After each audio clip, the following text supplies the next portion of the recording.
I would like to present a theory about something that could happen to the supreme leader of the Islamic Republic of Iran, Mojtaba Khamenei. We keep hearing about the US-Iran negotiations and talks and how they've dragged out for so long. President Trump says a deal is close, perhaps this week, perhaps next week, so it got me thinking that he's waiting for something in particular to happen. And I might be spoiling this video by telling you that it has something to do with what happened to another dictator at the beginning of this year, Nicolas Maduro. So if we take a look at what Iran International has posted, we can see that President Trump made a statement on Wednesday saying, "There are no troops needed inside of Iran." He also added that the Islamic Republic is not going to have any nuclear weapons and that a lot of other good things are going to happen. When he was asked about if he would like to meet the supreme leader, he actually responded that he would probably like to meet him at some point. And we actually have a clip of that for you guys. So we'll go ahead and show that right now. And let's take a listen. Would you like to meet him or meet any of the Iranians in person? I've never thought of it, actually. It's a very good question. I'll think of it. Yeah, I'd like to meet him. I like to meet everybody. I'd like to meet him. We probably will meet at some point, depending on how it all works out. Depending on how it all works out. This got me thinking, why would you meet the supreme leader of the Islamic Republic? He hasn't been seen by anyone, much less meeting with President Trump. And I immediately started thinking about this. Well, maybe it was just a ploy. Maybe he's just making fun of Mojtaba Khamenei. But then I thought, remember what happened back in January with Nicolas Maduro? And another thing that happened, interestingly, was that President Trump and Bibi Netanyahu had a phone call, which Trump just blew up at Bibi. And it seems like Bibi wasn't in on this plan, which makes sense. If they're actually going to get Mojtaba Khamenei out of Iran, this would be top secret. Let's take a look at what they were talking about in that clip. Axios reported that you had a phone call with Bibi Netanyahu, the Prime Minister of Israel, in which you were angry with him. You said, "Are you effing crazy? What are you effing doing?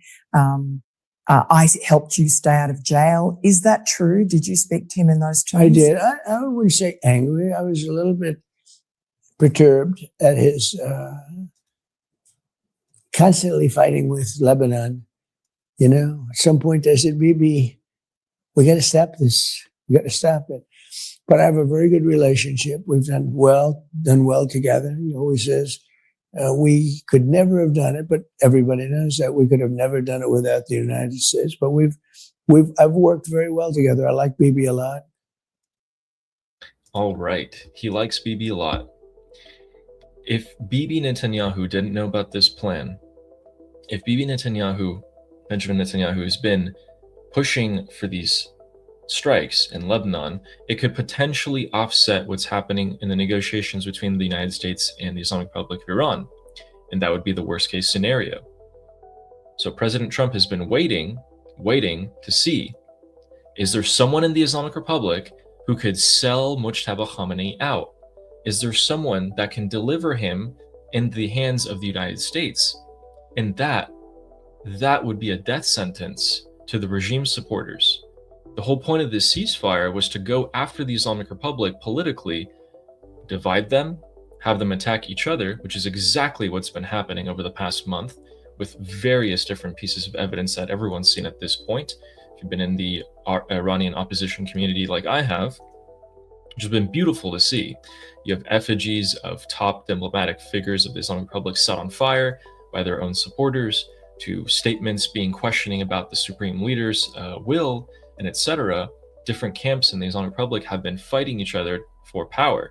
We're not dealing with one Islamic Republic, we're dealing with 4 or 5 different factions. So, what are the chances that one of these can actually get Mojtaba Khamenei and deliver him to the hands of the United States? Well, let's take a look at a couple other things that President Trump has said, including his interview that just ended about 30 minutes ago. Let's take a look at this. Military like what we had. We could go another 2-3 weeks and just wipe everybody out. I'd rather not do that. Very easy to do. They're ready to do it. They want to do it. they want to do it. But if we can get something down in writing which will accomplish the same thing without killing everybody, I'd like to do that.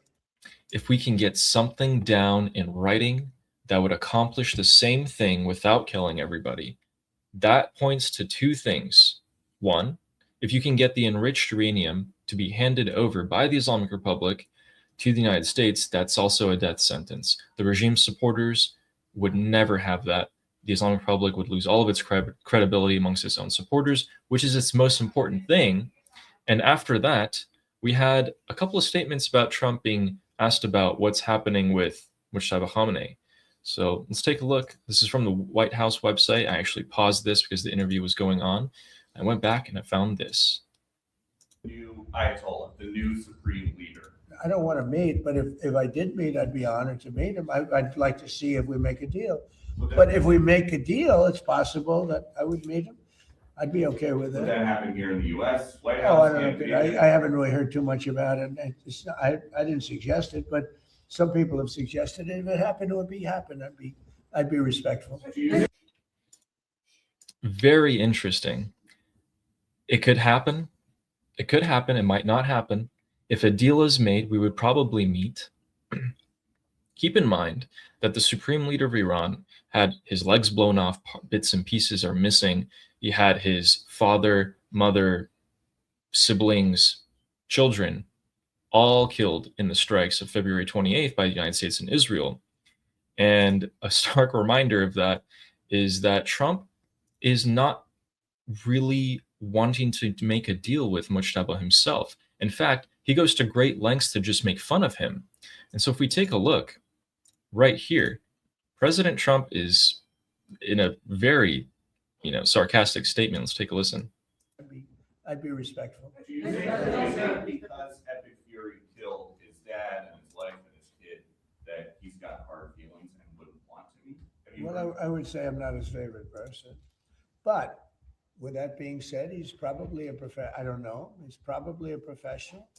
So I wish the White House would release clips with better audios of this, but essentially the reporter asks President Trump, what does the supreme leader think about you? And President Trump replies with, well, what does he think about you given that you killed his father and his family? And President Trump says, well, I don't know. I'm probably not his favorite person, but he's a professional. We only killed his entire family. He's only missing a leg or two and probably more, but he's got to keep it professional. And so this has got me thinking, President Trump has also made statements that, oh, you mean the gay Ayatollah?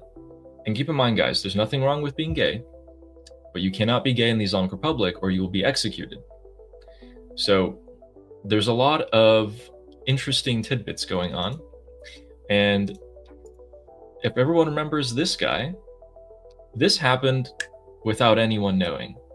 Happened all of a sudden, came out of absolutely nowhere, and it resulted in the Venezuela regime falling almost immediately. Now, Venezuela and Iran are completely different here, but if we keep in mind that the regime only relies on its own supporters the most, and those are the most important thing to them, well, we can probably figure out here, is the hope one of two things?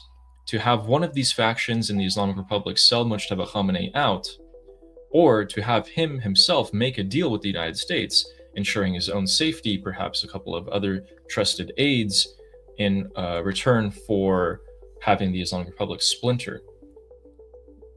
These disruptions do more than any kinetic bomb could possibly do to the Islamic Republic.